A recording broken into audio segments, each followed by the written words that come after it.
আমির হাওলাদারের এক ছদ্মবেশীর উপাখ্যান। আমির ভাই, এই মালটা দেখেন, টাইপ 56।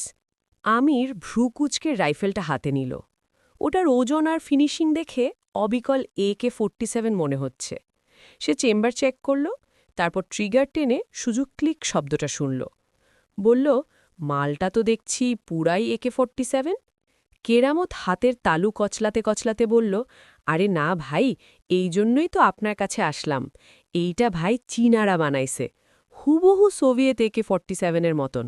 দেখতে কন আর পারফরমেন্স কন একদম এক, কিন্তু কারিশমা হইল অন্য জায়গায়। দামে এইটা অরিজিনাল মালের থেকে অনেক সস্তা। আমি রাইফেলের ব্যারেলের দিকে তাকিয়ে বলল, কোয়ালিটি ড্রপ করবে না তো? ফায়ারের সময় হাত থেকে উড়ে গেলে তো খবর আছে। আরে না ভাই, চীনারা এইখানে কোনো ছাড় দেয় নাই, জ্যাম হবার ভয় নাই। এই মাল যদি একবার চীন থেকে সরাসরি কন্টেনারে ভৈরা আনাইতে পারি আর দেশের বাজারে ছাড়তে পারি, ভাই রে, পুরা বাজার গরম হইয়া যাইব। লাখ লাখ না, কোটি টাকা আয় হবে। সামনে নির্বাচনের সময় ক্যাডাররাই সস্তার কড়া মালের জন্য পাগল হইয়া যাইব। আমির রাইফেলটা টেবিলের ওপর রেখে বলল, কাস্টমস আর কোস্ট গার্ড একটু কড়া হয়েছে। সেই জন্যই তো ভাই আপনার কাছে আসা। এই চালান দেশে ঢুকানোর ক্ষমতা আপনার ছাড়া আর কারো নাই। আপনি শুধু একবার হাত দেন আমির ভাই, আমাগো ভাগ্য খুইলা যাবে। এক শিপমেন্ট মাল যেমনে পারেন আনানোর ব্যবস্থা করেন। আমির চুরুট ধরালো, বলল, টাকার রুটের চিন্তা আমি করতেছি, তুই চীনার সঙ্গে ডিল কনফার্ম কর। কেরামত মাথা নেড়ে সাই দিতে যাবে, ঠিক তখনই কোনো আগাম সংকেত ছাড়াই দড়াম করে খুলে গেল আমিরের অফিস কামরার ভারী সেগুন কাঠের দরজাটা। প্রোটোকলে তোয়াক্কা না করে ঝড়ের বেগে ভেতরে ঢুকে পড়লেন এমপি বজলুল হক। সাধারণত এমপি আসার আগে তার পিএস ফোন দেয়, বাইরে গানম্যানরা পজিশন নেয়। আজ সেসবের বালাই নেই। এমপির অনাহুত উপস্থিতিতে ঘরের ভেতরের শান্ত পরিবেশটা এক নিমেষে থমথমে হয়ে গেল। আমির ইশারা করলে কেরামত টেবিল থেকে তার ফাইলটা তুলে মাথা নিচু করে দ্রুত পায়ে ঘর থেকে বেরিয়ে গেল। যাবার সময় দরজার পাল্লাটা নিঃশব্দে টেনে দিয়ে গেল। বজলুল হক চেয়ারে বসেই বললেন, আমির সাহেব, বাড়াবাড়ি কইরা ফেলাইতেছেন। কমিশনার সামে কানে অলরেডি খবর গেছে আপনি মানুষ চালান করতেছেন। ফিশিং ট্রলারে মাছের বদলে মেয়ে মানুষ পাচারের এই মরণ খেল আমি আর সইতে পারমু না। পার্টি থেকে চাপ আছে। আপনার জন্য আমার চেয়ারে নিয়ে টানাটানি শুরু হয়েছে। পার্সেন্টেজ আর প্রোটেকশন মানি দুইটাই ডবল করতে হইব। আমির শান্তভাবে অ্যাশট্রেতে চুরুটটা খসে নিভিয়ে দিয়ে বলল, চেয়ারের চিন্তা ছাড়েন হক সাহেব, চেয়ারটা কার টাকায় কেনা সেটা ভুলে যাইয়েন না। আপনিও ভুলে যাইয়েন না, আমরা সরকার। আমার একটা সিগন্যালে আপনার ফ্যাক্টরি আর গোডাউন এক রাতে মাটির সাথে মিশাই দিতে পারি। বড় বেশি উঁচুটে উঠে গেছেন আপনি। আমির বজলুল হকের দিকে একটা খাম এগিয়ে দিল, যেখানে কিছু গোপন ছবি রাখা। ক্রূর হাসি হেসে বলল, উঁচুতে তো আমি এমনি উঠিনি হক সাহেব, আপনাদের কাঁধে পাড়া দিয়েই উঠেছি। এই যে ছবিগুলো দেখতেছেন, গত মাসে আপনার ছেলেপেলেরা আমার চালানের পাহারা দিছে, সেইখানে আপনার নিজের ছোট ভাইও ছিল। আমি ডুবলে কিন্তু একা ডুবব না, পুরো দল নিয়ে তলাবো। ছবিগুলো দেখে বজলুল হকের চেহারা ফ্যাকাশে হয়ে গেল। বলল, আপনি আমারে ব্ল্যাকমেল করতেছেন? এই সাহস কই পান? আমরা না থাকলে আপনার এই নারী পাচারের সিন্ডিকেট এক সপ্তাহ টিকবে না। আমির শব্দ করে হেসে উঠল এইবার, যেন কৌতুক শুনল মাত্র। বলল, টিকবে না? হক সাহেব, আপনি বোধহয় ভুইলা গেছেন, এই যে মফস্বলের ছেলেপেলেদের নিয়ে এসে ঢাকা শহরে মিছিল করান, তাদের হাতে চায়না পিস্তলটা কে তুলে দেয়? আপনাদের নির্বাচনী ফান্ডে কয়েক কোটি কালো টাকা কে সাদা করে দেয়? আমি ছাড়া উপায় আছে আপনাদের? আমি না থাকলে আজ আপনি সংসদে না, রাস্তার মোড়ে দাঁড়িয়ে বিড়ি ফুঁকতেন। আপনারা হলেন আমার পালিত হয় না। আমি মাংস ছুড়ে দেই বলেই আপনারা কামড়াকামড়ি করে আমার সাম্রাজ্য পাহারা দেন। আমারে কামড়াইতে আইসেন না, হজম করতে পারবেন না। আপনি কিন্তু সীমা লঙ্ঘন করতেছেন। আমরা সরকার চালাই, আমরা পলিসি মেকার, আমরা এদেশের রাজা। আমির চেয়ার ছেড়ে উঠে বজলুল হকের একদম কাছে গিয়ে দাঁড়াল। চোখে চোখ রেখে বলল, আপনারা মনে করেন আপনারা দেশ চালান? ভুল। আপনারা হলেন আমার দাবার বোর্ডের এক একটা বোর্ডে। আমি আপনাদের হাতে একটা খেলনা, অর্থাৎ অস্ত্র ধরিয়ে দিই, আর আপনারা খুশিতে ডুগডুগি বাজাতে বাজাতে নিজেদের লোকের রক্ত ঝরান। আমার চোখে এক একটা দল মানে কি জানেন? এক একটা বলদের গোয়াল। আমি সামনে ঘাস ছড়িয়ে দেই, আর আপনারা সেই ঘাসের লোভে আমার কন্টেইনার পার করার রাস্তা পরিষ্কার করে দেন। কারে গরম দেখান আপনি? বজলুল হক রাগে ফুঁসতে ফুঁসতে বললেন, আপনি কি বলতে চান আমরা আপনার গোলাম? গোলাম না বলে পার্টনার বলেন, শুনতে ভালো লাগবে। আপনাদের রাজনীতি চলে আমার কালো টাকায়, আমার অস্ত্রে, আর আমার ব্যবসা চলে আপনাদের স্ট্যাম্পে। কিন্তু মাথায় উঠতে চাইলে এটা মনে রাখেন, স্ট্যাম্প মারার জন্য হাত থাকলেই চলে। এখন সেটা আপনি মারেন বা অন্য কেউ, হাত হলেই হলো। যে অস্ত্র আমি আপনাদের দিছি সেইটার নল আপনার দিকে ঘুরাতে আমার ছেলেদের 1 সেকেন্ডও সময় লাগবে না। রমজানের আগে দয়া করে নিজের মাথা গরম করবেন না, আমারটাও করবেন না। ইফতারের দাওয়াতটা পকেটে নিয়ে শান্তিমতো চলে যান। এর ফল কিন্তু ভালো হবে না আমির, তুমি অনেক কথা বইলা ফেলছ। বজরুল পূর্ব পরিচয়ের সম্বোধনে চলে গেলেন। ফল তো আমি প্রতিদিন ভোগ করি। এই যে চিংড়ির এক্সপোর্ট দেখতেছেন, এর ভেতরে কতজনের কলিজা পাচার হয়ে গেছে তার খবর আপনার ডিজি সাহেবও জানে না। যান, গিয়া নিজের দল সামলান। কালকের মধ্যে আপনার অ্যাকাউন্টে ফান্ডের টাকা পৌঁছে যাবে। এখন আসুন। আলমগীর জানালার পর্দা সরিয়ে দেখল এমপি বজলুল হকের গাড়িটা ধুলো উড়িয়ে বেরিয়ে যাচ্ছে। সে আমিরকে সংশয় নিয়ে বলল, লোকটা এমপি, তার হাতে সরকারি ক্ষমতা। সে যদি সত্যি সত্যি প্রতিশোধপরায়ণ হয়ে আমাদের বিপক্ষে দাঁড়ায়, উনি এক ফোনে তোর ফ্যাক্টরি সিল করে দিতে পারে। তাহলে উনি নিজেও ডুববেন। আমাদের কাছে কি কম অস্ত্র আছে?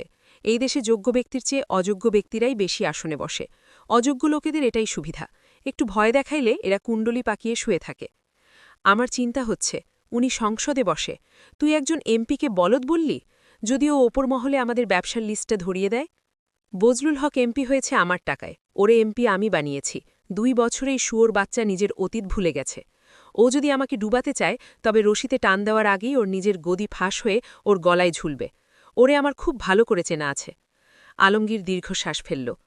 আমির বলল, বজলুল হককে নিয়ে অযথা দুশ্চিন্তা করো না। ও এখন বাড়িতে গিয়ে শান্ত মাথায় নিজের লাভ ক্ষতির খতিয়ান মেলাবে। আমিরের সঙ্গে পাল্লা দেওয়ার পরিণাম যে কতটা ভয়াবহ হতে পারে সেটা বোঝার মতো রাজনৈতিক জ্ঞান ওর আছে। বজলুল অন্য 10টা সাধারণ এমপির মতো না। ওর টিকে থাকাটাই নির্ভর করে আমার দাক্ষিণ্যের ওপর। ও ভালো করেই জানে ও আমার মাকড়সার জালে আটকে গেছে। সে তো তুইও আটকে আছিস আমির। তোর সঙ্গে আমরাও একটা বৈশ্বিক মাকড়সার জালে আটকা পড়েছি। জালটা দিন দিন বড় হচ্ছে, জটিল হচ্ছে। আমির কিছু বলল না, ধীর পায়ে জানালার কাছে এগিয়ে গেল। বাইরে তখন বিকেল হচ্ছে। দূরে কোথাও একটা গাড়ির হর্ন একবার ডেকে থেমে গেল। নারী পাচার আর অস্ত্রের আন্তর্জাতিক সিন্ডিকেট এখন তার হাতের মুঠোয়। মধ্যপ্রাচ্যের মসনদে বসে থাকা প্রভাবশালী মন্ত্রী, রাজপুত্র, তেলের টাকায় ফোলা অহংকারী আমিরদের বিকৃত শখের যোগানদাতা সে। দিনের আলোয় যারা ধর্মের ঝান্ডা বহন করে মিছিলে হাঁটেন, রাতের অন্ধকারে তাদের সেই মুখোশের আড়ালের পচা মুখগুলো আমির চেনে হাতের তালুর মতো। তাদের এমন সব ব্যক্তিগত পাপের দলিল, কলঙ্কিত নথিপাত্র আমিরের জিম্মায় আছে, যেগুলো একবার জনসমক্ষে এলে ওরা তাসের ঘরের মতো ধূলিস্যাৎ হয়ে যাবে। তারাও জানে আমিরের জীবনের দুর্বল শিরাটির কথা, পদ্মজা, তার স্ত্রী, ভুবন মোহিনী, এক রূপসী, যার পায়ের নখ থেকে চুলের ডগা পর্যন্ত কোথাও কোনো কলঙ্কের ছায়া নেই। জানালার কাছে এসে নিজের প্রতিবিম্ব দেখল। তীক্ষ্ণ চোয়াল, শান্ত চোখ, ঠোঁটের কোণে চুরুটের ধোঁয়া। এক অদৃশ্য আন্তর্জাতিক লবেস্ট চক্র পাহাড়ের মতো তার পেছনে দাঁড়িয়ে আছে। এই ভূরাজনৈতিক দাবার খেলায় আমির এমন এক স্মুথ অপারেটর, যার একটি ইশারায় বিদেশের গডফাদাররা এদেশের মসনদ এক রাতের মধ্যে উল্টে দেওয়ার ক্ষমতা রাখে। তারা আমিরকে পাহারা দেয় নিজেদের অস্তিত্বের প্রয়োজনে। তার মতো নিখুঁত যোগানদাতা এই অঞ্চলে আর দ্বিতীয়টি নেই বলে। একদিকে দুবাই কুয়েতের হারেমে নারী পাচারের অন্ধকার বাজারে সে কুড়িয়েছে প্রশ্নাতীত বিশ্বস্ততা। অন্যদিকে অত্যাধুনিক মারণাস্ত্রের চালান এনে এদেশের ক্ষমতালোভী রাজনীতিবিদদের মাথায় পরিয়ে দিচ্ছে দম্ভের মুকুট। আমির জানে তার মূল্য কতখানি। তার পতন মানে অনেক বড় বড় প্রাসাদের ভিত নড়ে ওঠা। আলমগীর খুব নিচু গলায় বলল, তোর যদি কোনোদিন ইচ্ছে হয় এখান থেকে বেরোনোর? আমির ঘুরে দাঁড়িয়ে চুরুটে একটা টান দিয়ে ধোঁয়া ছাড়ল। এই খেলায় প্রবেশপথ আছে বড় ভাই, প্রস্থান পথ নেই। এখান থেকে বের হতে চাওয়া মানেই নিজের মৃত্যু পরোয়ানা সই করা। তবে যতদিন এই ময়দানে আছি, রাজার মতোই খেলব। আলমগীর প্রসঙ্গ পাল্টে বলল, মন্ত্রী সাহেব আগামীকাল তোকে তার বাড়িতে ডেকেছেন। আমির ভ্রু কুঁচকে বলল, সালাহুদ্দিন তারিক? ওনার গলার স্বর মোটেও সুবিধাজনক ছিল না। আমির স্থির হয়ে দাঁড়াল। 4 চালানের বকেয়া পাওনা শোধ না করায় সে চুক্তি ভেঙে বিরোধী দলকে অস্ত্র সরবরাহ করেছে, এই সংবাদ নিশ্চয়ই মন্ত্রীর কানে পৌঁছে গেছে। বিশ্বাসঘাতকতার গন্ধ দ্রুত ছড়ায়। কানে আসন্ন ঝড়ের গর্জন শোনা যাচ্ছে। সালাহুদ্দিন তারিক রাষ্ট্রযন্ত্রের দাঁত নখ নিয়ে বহু পুরনো শত্রুকে গুড়িয়ে দিয়েছে। সে কি এবার তাকে পিষে ফেলবে? তার ছদ্মবেশ ভেঙে তার কাঁচের গম্বুজে ঢিল ছুঁড়ে পদ্মজার নিষ্পাপ পৃথিবীটাকে খান খান করে দেবে? নাকি আমির তার তুখোর চতুরতা দিয়ে মন্ত্রী আর বিরোধী দল দুই পক্ষকেই দাবার ঘুঁটি বানিয়ে নিজের আখের গুছিয়ে নেবে? চুরুটের আগুন নিভে আসছে। আমির সেদিকে তাকাল না। সে ইতোমধ্যে পরের চাল ভাবতে শুরু করেছে। আমির গাড়ি থেকে নেমে মেরুদণ্ড সোজা করে দাঁড়াল। রাত হয়ে গেছে। বাতাসে শিশিরের হালকা ছোঁয়া, আকাশে অসংখ্য তারা। কিন্তু এসবের দিকে মনোযোগ দেওয়ার ফুরসত নেই তার। কবির, কুত্তার বাচ্চা কবির। ও আগে জানায়নি পদ্মজা দুপুরে তাকে খুঁজে অফিসে গিয়েছিল, আর এই না জানানোটাই বুকের ভেতর শুলের মতো বিনছে। পদ্মজা কি মনে করে ফিরে গেছে কে জানে? ওর মুখে কি বিষণ্ণতার ছায়া পড়েছিল?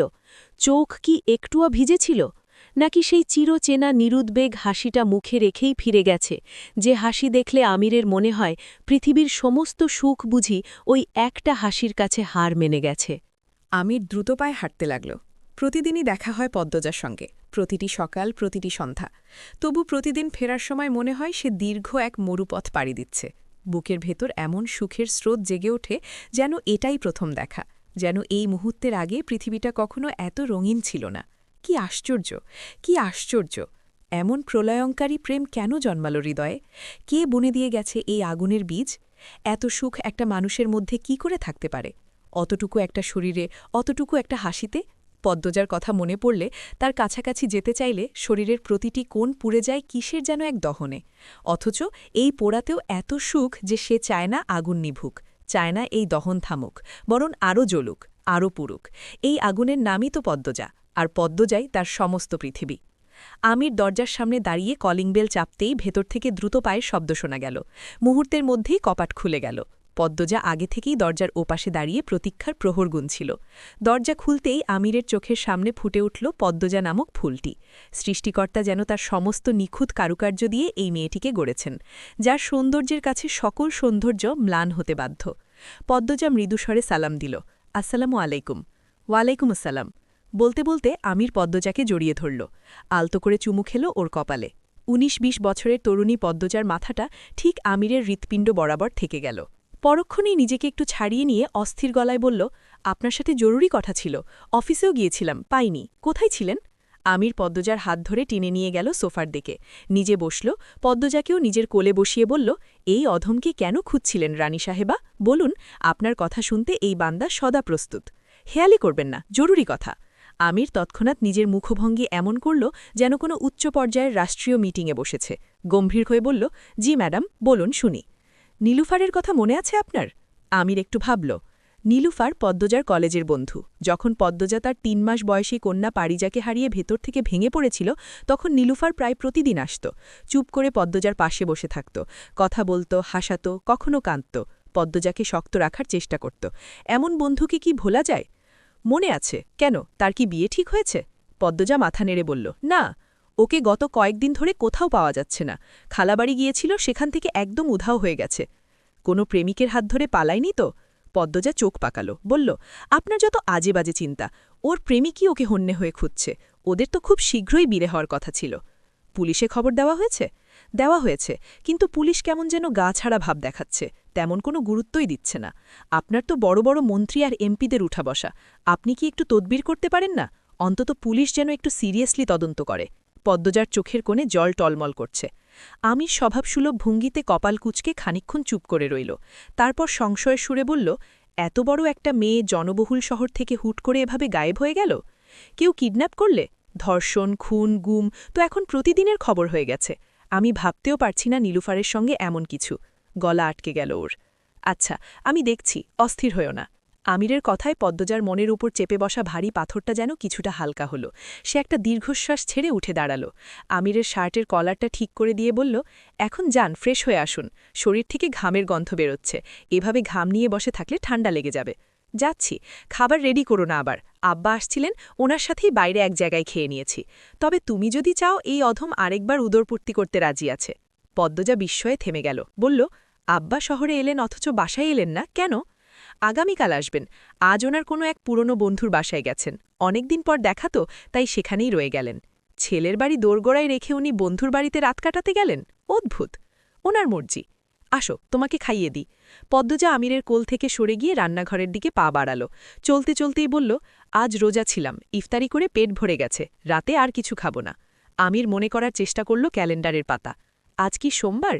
পদ্মজা মাথা ঝাঁকিয়ে সাই দিল। সোমবার আর বৃহস্পতিবার প্রিয় নবী করিম সাল্লাল্লাহু আলাইহি ওয়াসাল্লাম নিয়মিত নফল রোজা রাখতেন। পদ্মজা অতি নিষ্ঠার সাথে এই সুন্নত পালন করে আসছে 1 বছর যাবৎ। সে রান্নাঘরে ঢোকার আগে শাসনের সুরে বলল, এসে যেন দেখি হাত মুখ ধুয়ে বাবু হয়ে বসে আছেন। আমির সিঁড়ির দিকে পা বাড়াতে বাড়াতে হঠাৎ থমকে দাঁড়াল। জিজ্ঞেস করল, নীলুফার ঠিক কোথা থেকে নিখোঁজ হয়েছে? পদ্মজা ঘুরে দাঁড়াল, বলল, নারায়ণগঞ্জ, ওর খালা বাসা থেকে। শব্দটা কানে পড়তেই আমিরের পায়ের গতি একটু থমকে গেল। এত সামান্য যে পদ্মজা হয়তো খেয়ালও করেনি। নারায়ণগঞ্জ। সপ্তাহখানিক আগেই তার ছেলেরা নারায়ণগঞ্জ থেকে 2টো মেয়েকে নিয়ে এসেছে। তাদের মধ্যে নীলুফার নেই তো? আমিরের জন্য রাখা খাবারগুলো গরম করে যত্ন করে গুছিয়ে রাখল পদ্মজা। মনার ঘরে উকি দিয়ে দেখল মনা ঘুমিয়ে পড়েছে। এই বাড়িতে কাজের মেয়ে হয়ে এসেছিল, কখন যে ঘরের মেয়ে হয়ে গেছে তা টেরই পায়নি। বেঘরে ঘুমাচ্ছে, যেভাবে কেবল আপনজনের ঘরেই ঘুমানো যায়। পদ্মজা হাত মুছতে মুছতে উপরে উঠে গেল। আমির দরজার দিকে পিঠ ফিরিয়ে বসে আছে। সামনে ছড়িয়ে আছে তার লিগ্যাল ব্যবসার কাগজপত্র। খুলনার পাইকগাছা আর সাতক্ষীরার ঘের থেকে আসা তাজা বাগদা আর গলদা চিংড়ি প্রক্রিয়াজাত করে সে পাঠাত ইউরোপ আর আমেরিকার বাজারে, যেখানে এই চিংড়ির দাম আর চাহিদা দুটোই ছিল আকাশ ছোঁয়া মর্যাদায়। আমদানিতেও সে ছিল সমান দূরদর্শী। মানুষের ভরে গুঁড়া দুধের চাহিদা বাড়ছে দেখে নিউজিল্যান্ড আর অস্ট্রেলিয়া থেকে আনত বড় বড় কন্টেনার ভর্তি মিল্ক পাউডার। মালয়েশিয়া থেকে আসত পাম অয়েল। থাইল্যান্ড, ভারত থেকে চিনি। আর ইলেকট্রনিক্সের প্রতি মানুষের ক্রমবর্ধমান আগ্রহ দেখে সিঙ্গাপুর আর জাপান থেকে আনত রঙিন টেলিভিশন, ক্যাসেট প্লেয়ার আর ঘরোয়া বিলাসজাত নানা পণ্য। একদিকে এই বিস্তৃত সাম্রাজ্য, যেখানে পদ্মজা আসার পর থেকে সোনা ফলছে, অন্যদিকে অন্ধকারের জগৎ, যেখানে নারী পাচার আর অস্ত্র ব্যবসার শিকড় এতটাই গভীরে গেছে যে চাইলেই উপড়ে ফেলা যায় না। এতদিক সামলে আবার পদ্মজাকে সব অন্ধকার থেকে দূরে রাখার যে কঠিন যাত্রা, মাঝে মধ্যে ক্লান্ত লাগে। সব ঝেড়ে পদ্মজাকে নিয়ে সন্ন্যাস নিতে ইচ্ছে করে, যেখানে শুধু তারা দুজন, শুধু আলো, শুধু শান্তি। কিন্তু তার তৈরি বিষবৃক্ষ সেটা কখনো হতে দেবে না, গিলে ফেলবে নিজের প্রভুকেই। সেও বোধহয় চায় না, তিলে তিলে গড়ে তোলা সাম্রাজ্য চাইলেই ছাড়া যায় না। পিঠে কি হয়েছে? পদ্মজার আতঙ্কিত কণ্ঠস্বর শুনে আমির চমকে ঘুরে তাকাল। পদ্মজা ততক্ষণে দরজা থেকে ছিটকে সরে এসেছে তার দিকে। আমিরের কাঁধের নিচে একটা টাটকা ক্ষত, মনে হচ্ছে কেউ ধারালো কিছু দিয়ে আড়াআড়িভাবে কেটে দিয়েছে। পদ্মজার বুকটা যেন কেউ মুঠো করে চেপে ধরল, ভেতরটা কেমন অসাড় হয়ে আসছে। কথা বলছেন না কেন? কি করে হয়েছে এটা? শান্ত হও, বড় কিছু না। বড় কিছু না মানে? এটাকে বড় না বললে বড় কোনটাকে বলবেন? আপনি মানুষ, এত বড় ক্ষত নিয়েও স্বাভাবিক ছিলেন, টু শব্দটিও করলেন না। ওষুধ লাগিয়েছিলাম, ঠিক হয়ে যাবে। কি ওষুধ লাগিয়েছেন যে দেখাই যাচ্ছে না? রক্ত শুকিয়ে কালো হয়ে গেছে। পদ্মজার কথা বাড়াল না। কথাই সময় নষ্ট করার মেশে নয়। একটা ছোট কৌটা আর পরিষ্কার সুতি কাপড় বের করে আনল। তখনকার দিনে ঘরোয়া দাওয়াইয়ের চল ছিল ঘরে ঘরে। রাসায়নিকের চেয়ে প্রকৃতির দাওয়াইয়ে বিশ্বাস ছিল মানুষের বেশি। একটা ছোট পিরিশে সে তৈরি করল কাঁচা হলুদের রস আর খাঁটি নিম তেলের মিশ্রণ। তারপর আলতো হাতে শুকনো রক্ত পরিষ্কার করতে করতে বলল, কার সঙ্গে মারামারি করেছেন? মারামারি করেছি কেন মনে হচ্ছে? এমনি মনে হচ্ছে। আমির একটু চুপ করে রইল, তারপর বলল, রিদওয়ান এসেছিল। এটুকুই যথেষ্ট। পদ্মজা যা বোঝার বুঝে গেছে। এই দুজন সামনাসামনি হলে যা হওয়ার কথা তাই হয়েছে, যা সব সময় হয়। সে কথা না বাড়িয়ে হলুদের প্রলেপটা আলতো করে লাগাতে শুরু করল পিঠে। আমির একটু কেঁপে উঠল, পশম খাড়া হয়ে গেল গায়ের। পদ্মজার চোখ টলমল করে উঠল, বলল, খুব জ্বলছে। আমির হাসল। কি করে সে বোঝাবে ক্ষতের জ্বলনিটা পদ্মজার শীতল হাতের স্পর্শে উল্টো মিলিয়ে যাচ্ছে? বারান্দা থেকে বাতাস আসছে, শীতের শেষ বাতাস। পর্দাগুলো উড়ছে অলসভাবে। পদ্মজা প্রলেপ লাগাতে লাগাতে বলল, ওই লোককে এড়িয়ে চলতে পারেন না? পারলে কি আর লাগতাম? আমি কি যেচে মারামারি করার মানুষ? আমিরের পিঠের পেছনে পদ্মজা। তবুয়া সে টের পাচ্ছে পদ্মজা কাঁদছে। আর শুধুমাত্র এই কারণেই আমির আর নিজে মারপিটে নামে না। লোক পাঠায়, নিজেকে আড়ালে রাখে, যতটা সম্ভব নিরাপদ থাকার চেষ্টা করে। এই শরীর তার নিজের নয়, এই শরীর পদ্মজার, শুধুই পদ্মজার। তাই তো সে ব্যথা পেলে পদ্মজা কাঁদে। পদ্মজা হঠাৎ ঝুঁকে আমিরের ক্ষতস্থানে একটা আলতো চুমু এঁকে দিল। সেই স্পর্শ পাওয়া মাত্র আমিরের মেরুদণ্ডে বেয়ে একটা হিম শীতল মিষ্টি স্রোত নেমে গেল। লাজুক পদ্মজাও জেনে গেছে প্রেমিকের ক্ষতের ঔষধ কোনো হাকিম বা বৈদ্যের কাছে পাওয়া যায় না, পাওয়া যায় প্রেমিকার ঠোঁটে। আমির হাসল, গলা নামিয়ে বলল, ভালো লেগেছে। লজ্জায় রাঙা হয়ে গেল পদ্মজার মুখ। সে উঠতে যাবে, আমির পেছন না ফিরেই বলল, আরেকবার দেবে? তারপর ঘুরে তাকালো। সেই দৃষ্টি এতটাই হৃদয়হরণকারী, এতটাই ব্যাকুল অনুনয়ে ভরা যে মনে হলো সারা জীবনের সমস্ত না পাওয়া, সমস্ত তৃষ্ণা, সমস্ত আকুলতা এসে ওই দৃষ্টিতে গলে গেছে। যে দৃষ্টির সামনে দাঁড়িয়ে না বলার ভাষা খুঁজে পাওয়া যায় না। পদ্মজা হার মানল, আবার পালঙ্কে বসল, আলতো করে আরেকটু চুমু এঁকে দিল ক্ষতস্থানে। আমির আবার বলল, আর একবার। পদ্মজা আবার দিল, এবার একটু বেশি সময় নিয়ে। আমির এবার চোখ বুঝল, প্রাণ ভরা একটা নিঃশ্বাস নিল। স্বপ্নের ভেতর থেকে কথা বলছে এরকমভাবে বলল, শেষবার। পদ্মজা এবার একটা দুটো নয়, পরপর কয়েকটা চুমু দিল, তারপর উঠতে গেল। এবার সত্যি চলে যাবে বলে ঠিক করল। এক পা বাড়াতেই আমির বিদ্যুৎ বেগে ঘুরে উঠে দাঁড়াল। পেছন থেকে দুহাতে পদ্মজাকে জড়িয়ে নিজের সঙ্গে মিশিয়ে নিল। ভাঙা চাঁদের আলো জানালা দিয়ে এসে পড়ছিল আমিরের প্রশস্ত বুকে, পদ্মজার মুখে। আমির এক হাতে পদ্মজার পেট জড়িয়ে রেখে অন্য হাতে চুল তুলে নিল, মাথাটা আলতো করে নত করে মুখ ডুবিয়ে দিল রেশমি কালো ঘন চুলের গভীরে। চোখ বুঝল, সময় নিয়ে ঘ্রাণ নিল। এই ঘ্রাণ নেমাই আমিরের রাতের প্রার্থনা। এখানে কোনো শব্দ নেই, কোনো আয়াত নেই, শুধু আছে একটু উষ্ণতা, একটু সুবাস, আর বুকের ভেতরে চুপচাপ বলে ওঠা, শুক্রিয়া, হাজার শুক্রিয়া। জ্বরহীন গলায় পদ্মজা বলল, ছাড়ুন, আমার কাজ আছে। চুল নাকে ডুবিয়ে রেখেই আমির বলল, এই রাতের বেলা তোমার কি এমন কাজ? আছে, পরীক্ষা আছে, পড়তে হবে, সময় নষ্ট করা যাবে না। কথাগুলো বলল বটে, কিন্তু ঠোঁটের কোণ মানল না। সেখানে ধীরে ধীরে ফুটে উঠল এক টুকরো মিষ্টি হাসি। সে জানে আমিরের কাছ থেকে এত সহজে ছাড়া মেলে না, কখনো মেলেনি। সে শিকারী, দুর্দান্ত এক শিকারী, যে একবার শিকার ধরলে ছাড়ে না, বরং এমনভাবে আঁকড়ে রাখে যে শিকারও ভুলে যায় পালাতে চেয়েছিল কিনা। আমির বলল, ঘড়ির কাঁটা না হয় আজ রাতটুকু আমার জন্য একটু বিশ্রাম নিক। পদ্মজা আর কথা বলল না। আমিরের বাহুবন্ধনে নিজেকে সম্পূর্ণ সমর্পণ করে দিল। আমিরের সর্বগ্রাসী চুমু কবুল করে নিয়ে দাঁড়িয়ে রইল বাহুবন্ধনে। আমির ভালোবাসি শিল্পীর মতো, তাড়াহুড়ো নেই, অধৈর্য নেই, মায়া নিয়ে, যত্ন নিয়ে ভালোবাসে। পদ্মজা একসময় চোখ খুলল পিটপিট করে, চোখের সামনে চাঁদ দেখতে পেল। তারা কখন বারান্দার দরজা অবধি চলে এসেছে টেরই পেল না। পা দুটো আমিরের পায়ের ওপর, পিঠ আমিরের বুকে। চাঁদের আলো তাদের দুজনকে একসঙ্গে ভিজিয়ে দিচ্ছিল। পদ্মজা হঠাৎ আবেগী হয়ে বলল, যদি নীলুফারের মতো আমিও হারিয়ে যাই? মহাবিশ্বের সব আলো নিভিয়ে দেব, নক্ষত্রদেরও বাধ্য করব তোমাকে খুঁজে আনতে। তাও যদি আর ফিরে না আসি? সময়কে থামিয়ে দেব, দরজায় পাথরের মূর্তি হয়ে দাঁড়িয়ে থাকব শেষ বিচারের দিন পর্যন্ত। যদি নিজের ইচ্ছেতে ছেড়ে যাই? ছায়া হয়ে সঙ্গে থাকব। যদি কোনোদিন ঘৃণা করি? সেই ঘৃণাটুকুও আতরের মতো গায়ে মেখে নেব। যদি আমাদের মাঝে বিশাল কোনো দেওয়াল দাঁড়িয়ে যায়? আমি সেই দেওয়াল ভেঙে গুড়িয়ে দেব, না হয় নিজেই সেই দেওয়ালের ইট হয়ে তোমাকে আগলে রাখব। আর আর যদি মরে যাই? আমির পদ্মজার কানের কাছে মুখ নামিয়ে আনল, একদম কানের লতি ছুঁয়ে ফেলল তার উষ্ণ নিঃশ্বাস। বলল, মস্ত বড় একটা দিঘির পাড়ে পাশাপাশি দুটো কবর হবে। আকাশ থেকে জ্যোৎস্না নামলে সেই দুই কবর একসঙ্গে স্নান করবে। শ্রাবণের বৃষ্টিতে দুজন একসঙ্গে ভিজবে। বাতাসের শোঁ শোঁ শব্দে আমি তখন তোমার কানে কানে বলবো, দেখো পদ্মবতী, আমাদের বিচ্ছেদ ঘটানোর সাধ্য খোদ নিয়তিরও নেই। পদ্মজার বড্ড ভালো লাগছে, বড্ড ভালো। নারী কথাতেই সুখের অথই সাগরে ডুবে যেতে পারে। আর এই মানুষটা জানে ঠিক কোন কথাটা বললে সে ডুবে যাবে, কোন শব্দটা তার হৃদয়ের কোন দরজা খুলে দেবে। এত কথা কোথায় শিখলেন? যখন তোমাকে দেখলাম, যখন তোমার প্রেমে পড়লাম। এত কেন ভালোবাসেন? সেই উত্তর আমার কাছে নেই। আমার মাঝে মধ্যে খুব ইচ্ছে করে আপনার ভালোবাসার গভীরতা মেপে দেখতে।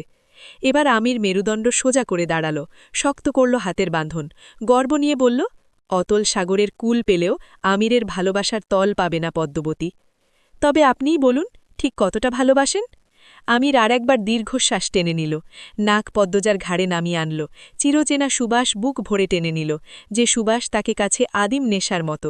এই নেশা মস্তিষ্ককে অবশ করে দেয়, হৃৎপিণ্ডকে সজাগ গড়ে তোলে। এই নেশা তাকে প্রতিদিন নতুন করে পাগল বানায়, প্রতিদিন নতুন করে পথ হারা করে দেয়।